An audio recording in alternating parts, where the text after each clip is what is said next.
এনসিপির রাজনীতিটা আসলে কি? নতুন রাজনৈতিক বন্দোবস্ত, যেটা আমরা বারবার বলে এসেছি, আমাদের রাজনীতি হচ্ছে নতুন রাজনৈতিক বন্দোবস্ত, এবং এই নতুন রাজনৈতিক বন্দোবস্তের মধ্যেই প্রথম যে কথাটা, আমরা গুড গভর্নেন্স দেখতে চাই। তো সেই জায়গা থেকে আমাদের রাজনীতি হচ্ছে সংস্কার।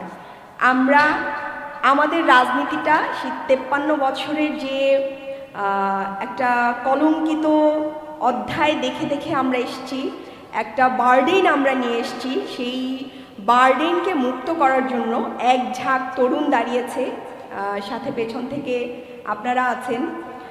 তো এই জায়গায় আমরা মূলত থাকতে চাই যে আমাদের মূল রাজনীতি সংস্কার।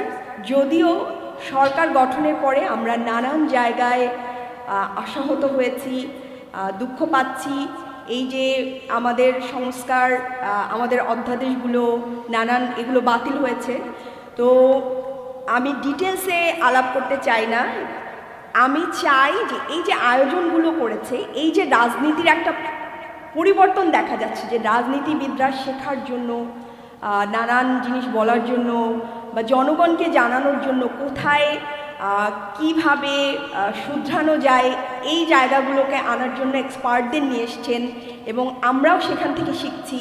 সেই কথাগুলো আমরা গিয়ে আবার পার্লামেন্টে তুলব। এই যে রাজনীতির একটা পরিবর্তন এসছে, এই যে সংস্কার নিয়ে এনসিপি দাঁড়িয়েছে, আমি আমাদের সরকার দলে যারা আছে তাদেরকে অনুরোধ করব যে আপনারা এই সংস্কারের পথেই হাঁটেন। যেই পথে হাঁটছেন, এই পথটা আসলে জনগণ পছন্দ করছেন না, এবং জনগণ পুরনো রাজনীতিতে, এই যে দলীয়করণের রাজনীতি, চাঁদাবাজি, ঘুষ, দুর্নীতি, টেন্ডারবাজি, এই রাজনীতিতে আর ফিরে যেতে চাচ্ছে না। আমরা সংস্কারের রাজনীতিতে চাই, আমরা একটা গুড গভর্নেন্স দেখতে চাই। এই গুড গভর্নেন্স আমরা